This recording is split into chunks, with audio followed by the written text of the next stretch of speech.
السلام عليكم، مرحبا بكم معايا فيديو جديد. ان شاء الله اليوم غادي نشارك معكم طريقه تحضير السفه المدفونه بالدجاج بواحد الطريقه مبسطه خصوصا للمبتدئات. خليكم معايا ما تمشيو فين. اول مرحله اللي غادي نبداو بها غادي نطيبوا الدجاج ديالنا عادي بطريقه العاديه اللي مساسين كنطيبوا بها الدجاج.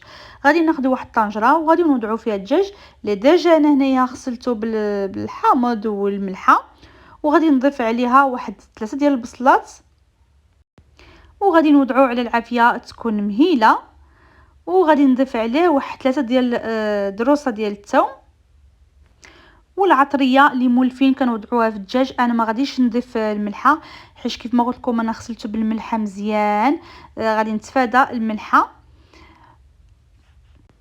وغادي نزيد عليه واحد نص كاس ديال الزيت مخلط بين البلديه والروميه والعطريه. كيف ما شفتوا عندي فلفل اسود والسكينجبر والخرقوم والقرفه. كيف ما شفتوا السكينجبر هو اللي عملت منه بزاف حيت الدجاج كيبغي السكينجبر.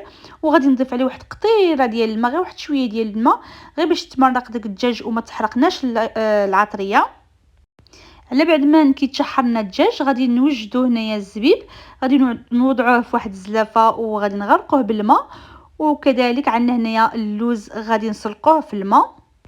من بعد ما تشحرنا شويش شحرتنا شويش البصله غادي نضيف هنا واحد المعلقه صغيره ديال السمن. من بعد غادي نمرقوه غير واحد شويش بالماء. كيف ما كنعرفوا ان البصله كتطلق الماء والدجاج حتى هو كيطلق الماء، ما نعمروش بالماء بزاف.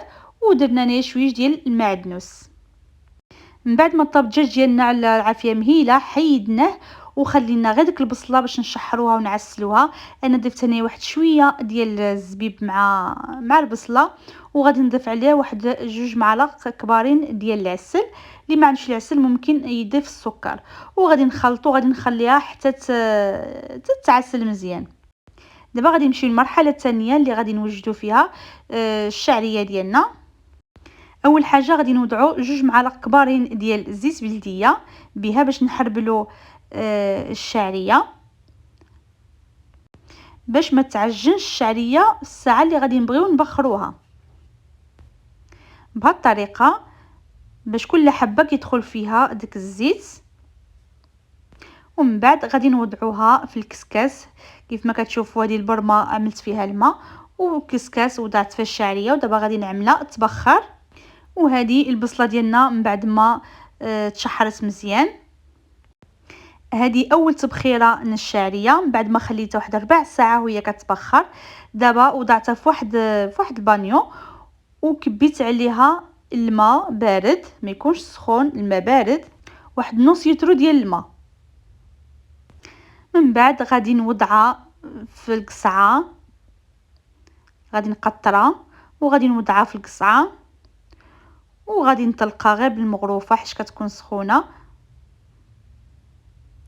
من بعد غادي نطلقها عاوتاني بيدي وغادي نخليها ترتاح واحد شويه. عاد ديك الساعه نمشيو للمرحله اولا التبخيره الثانيه. التبخيره الثانيه عاوتاني غادي ندهنوها بالزيت البلديه وغادي نوضعوها في الكسكاس عاود تبخر واحد 4 ساعات عاوتاني. في كل تبخيره غادي نخليها 4 ساعات كتبخر. من بعد ما تبخرت لي التبخيره هذه الثانيه غادي نعاودها نفس الطريقه عاوتاني. غادي نطلقها شويش بيدي وغادي نكب عليها قولوا واحد 2 كيسان د العنبه ديال الماء اولا 300 ملل ديال الماء بارد حتى هو. وغادي نسقيها وغادي نخليها واحد 5 دقائق عاوتاني حتى كتشرب داك الماء. عاد عاوتاني غادي نعاود لها غادي ندهنها شويش بالزيت بلديه واحد 2 معالق ديال الزيت بلديه وغادي نرجعها عاوتاني تبخر. كيف ما شفتوا من بعد ما رتحت واحد 5 دقائق حتى شربت داك الماء غادي نعاود فيها الزيت. غادي نعاود لها الزيت واحد 2 معالق كبارين ديال الزيت باش ما تعجنش، وغادي نرجعها عاوتاني للكسكاس تبخر تبخيره الثالثه. في كل تبخيره كنعاودوا نفس العمليه. ملي كنهزوها من الكسكاس كنرشوا عليها الماء وكنخليوها ترتاح واحد 5 دقائق. من بعد كندهنوها بالزيت وكنرجعوها تبخر. فيما نرجعوها تبخر خصنا ندهنوها بالزيت باش ما كتعجنناش الشعريه. كيف ما شفتوا كنطلقوها شويش بالمغروفه باش كتكون سخونه بزاف، صعيب باش تحاديها بيدك. حتى نبغي نرشها بالماء عاد ديك الساعه نفتحها غير بيدي. كل واحد كيف ما قلت لكم قبيلاتي 2 كيسان ديال الماء ولا 300 مليلتر ديال الماء. غادي نبقى نفتحها هكذا بيدي. دابا هادي كيف ما قلت لكم هذه هي التبخيره الرابعه الاخرانيه. غادي نوضع فيها هنايا شويه ديال الملحه، واحد المغروفه ديال الملحه، وغادي نضيف عليها الزبيب باش يتبخر مع الشعريه. غادي نخلطوا مع بعضهم هيدا مزيان باش تدخل فيها شويه ديك الملحه، ومن بعد غادي نخليها واحد 5 دقائق كيف ما قلت لكم حتى تشرب داك الماء. عاد نعملها ندهنها شويه بالزيت، عاد نعملها تبخر. راه قبل ما وضعتها في الكسكاس دهنتها شويش بالزيت، غير داك الطرف ديال الفيديو ما تصورليش. ودابا وصلنا للمرحله ديال التقديم. كيف ما شفتوا معايا الدجاج انا غادي نفرستو وغادي نوضعو في هاد البصله هادي، ما غاديش نخليه صحيح. كاين اللي كيبغي يخلي طروفه كبارين ديال الدجاج. انا ما كتعجبنيش ديك الطريقه باش ما نبقاوش نستعملوا الاصابع ديالنا. مفرتات كيجي سهل في الماكله. من بعد ما تبخرت لي التبخيره الاخرانيه وضعتها في القصعه، سمحوا لي، وضعتها في القصعه وضفت عليها واحد الملعقه كبيره ديال الزبده وواحد 2 معالق كبارين ديال السكر الثقيل او السكر كلاصي. وغادي نخلطوا الشعريه مع السكر ومع الزبده باش تذوبنا الزبده في الشعريه. وصافي غادي نوصلوا للمرحله ديال التقديم. غادي ناخذوا الطبسيط ديال التقديم وغادي نوضعوا فيها الشعريه هي الاولانيه. من بعد كنوضعوا داك المريقه ديالنا ديال الدجاج مع البصله،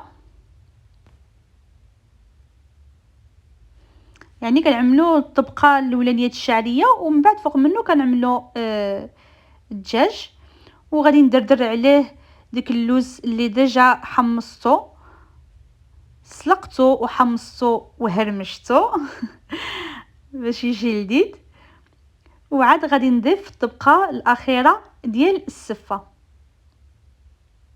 او ديال الشعريه.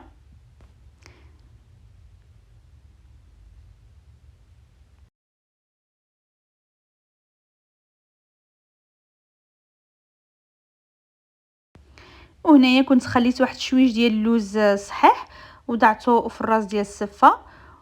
وهنا السكر الثقيل اولا السكر كلاصي في الحواشي. المهم طريقه ديال التزيين كتبقى كل واحد والاختيار ديالو. انا هنايا درت اللوز كيف ما شفتوا اللوز مطحون، واذا بغيتو تضيفوا شويش ديال القرفه حتى هي. وها السفه ديالنا واجده، جات غزاله، جات لذيذه بالصحه والراحه. كنتمنى هذه الطريقه هذه تكون نالت اعجاب ديالكم. الى فيديو قادم ان شاء الله، مع السلامه.